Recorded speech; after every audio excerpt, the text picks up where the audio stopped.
Bonjour à tous, je suis Antoine, et aujourd'hui, j'ai quelque chose de très particulier à vous raconter. Une histoire qui m'a appris beaucoup de choses, sur la langue francaise, sur moi-même, et sur ce que l'on ressent quand on est seul dans un pays étranger, sans vraiment savoir comment demander de l'aide. Est-ce que vous avez déjà vécu quelque chose comme ça? Ce sentiment d'être perdu, mais aussi curieux en même temps. Alors installez-vous confortablement, parce que cette histoire commence par un matin très particulier. C'était un mardi matin, en automne. Le ciel était gris, les feuilles tombèrent doucement dans la rue, et moi j'étais dans mon petit appartement à Lyon, enveloppe dans une couverture, avec une douleur dans la gorge qui ne voulait pas partir depuis 3 jours.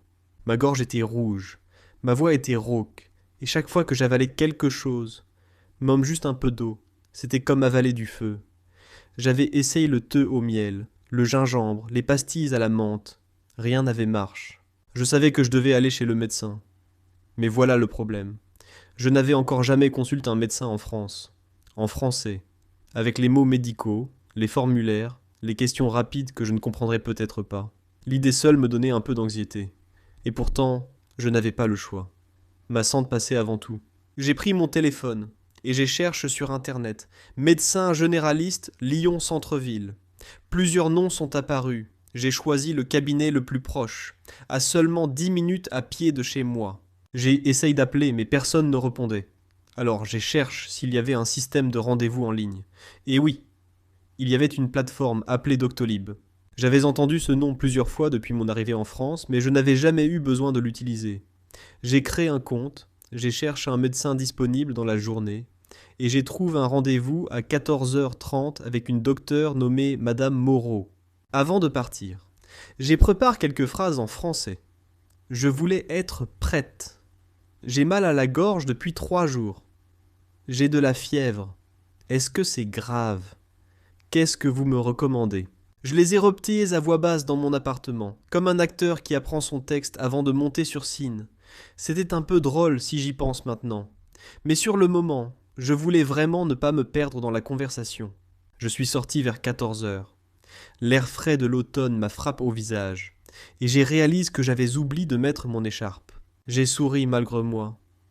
Bien sûr, aller chez le médecin pour un mal de gorge, et sortir sans écharpe par temps froid.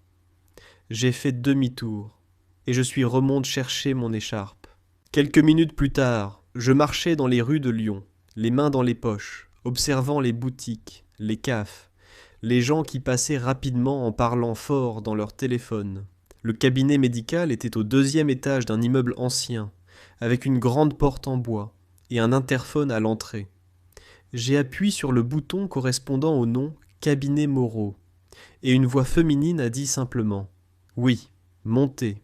L'ascenseur était minuscule, tout juste assez grand pour 2 personnes, et il faisait un bruit étrange à chaque mouvement. Je me souviens d'avoir pensé que si l'ascenseur tombait en panne entre les étages, je devrais expliquer ma situation en français, et que c'était vraiment une pensée terrifiante à ce moment-là. Heureusement, l'ascenseur fonctionne parfaitement, et je suis arrivé à la salle d'attente. C'était une petite pièce avec 4 chaises, une table avec des magazines, et une fenêtre qui donnait sur la rue. Il y avait déjà une femme âgée assise là, avec un sac à main posé sur ses genoux, et elle lisait un magazine de jardinage. Elle m'a regardé entrer, a souri légèrement, puis est retournée à sa lecture. Je me suis assis sur une chaise près de la fenêtre et j'ai attendu. L'attente n'a pas été longue, peut-être 10 ou 15 minutes. Pendant ce temps, j'observais la salle. Les murs étaient de couleur beige clair. Il y avait une plante verte dans un coin, bien entretenue. Sur la table, en plus des magazines, j'ai remarqué un petit distributeur de gel désinfectant pour les mains. Des affiches médicales étaient accrochées au mur. L'une d'elles parlait de l'importance des vaccins, une autre donnait des conseils pour bien se laver les mains. Je les lisais lentement, essayant de comprendre chaque mot comme un exercice de français improvise. Puis la porte du bureau s'est ouverte, et Madame Moreau est apparue. C'était une femme d'une 50aine d'années, avec des lunettes fines, les cheveux courts et une blouse blanche. Elle avait l'air sérieuse mais bienveillante, le genre de personne qui inspire immédiatement confiance. « Antoine ?» elle a dit en regardant vers moi. J'ai levé la main comme un élève en classe. Elle a souri. « Entrez, je vous en prie. » Son bureau était ordonné, propre, avec un ordinateur, un stéthoscope pose sur la table et une petite lampe de bureau. Elle m'a fait signe de m'asseoir en face d'elle. « Alors, qu'est-ce qui vous amène aujourd'hui ?» Elle la demande avec une voix calme et douce. Et là, j'ai pris une grande inspiration et j'ai dit ma phrase préparée. J'ai mal à la gorge depuis 3 jours. C'est difficile d'avaler. Et j'ai un peu de fièvre aussi. Elle hoche la tête doucement, en tapant quelques mots sur son clavier. D'accord. Est-ce que vous avez de la toux? Un peu, oui. Et du nez qui coule? Non, pas vraiment. Très bien. Est-ce que vous avez des allergies connues aux médicaments? Et là, j'ai eu un moment de pause. Des allergies? Je n'en avais pas, mais la question m'avait pris un peu par surprise. Non, aucune allergie. Parfait. Elle m'a demandé d'ouvrir la bouche et utilise une petite lampe pour regarder ma gorge. Ah oui, elle est bien rouge. Elle a dit en hochant la tête. Puis elle a légué écoute ma respiration avec son stéthoscope. Respirez profondément. J'ai respire. Encore une fois. J'ai respire à nouveau. Elle enlève le stéthoscope de ses oreilles. Vos poumons sont clairs. Très bien. Elle regarde son écran et a commencé à taper. Je pense que c'est une angine virale. C'est très courant en cette saison. Je vais vous prescrire quelque chose pour la douleur et aussi un spray pour la gorge. Et surtout, beaucoup de repos et beaucoup de liquide. Elle a imprimé une ordonnance et me l'a tendue.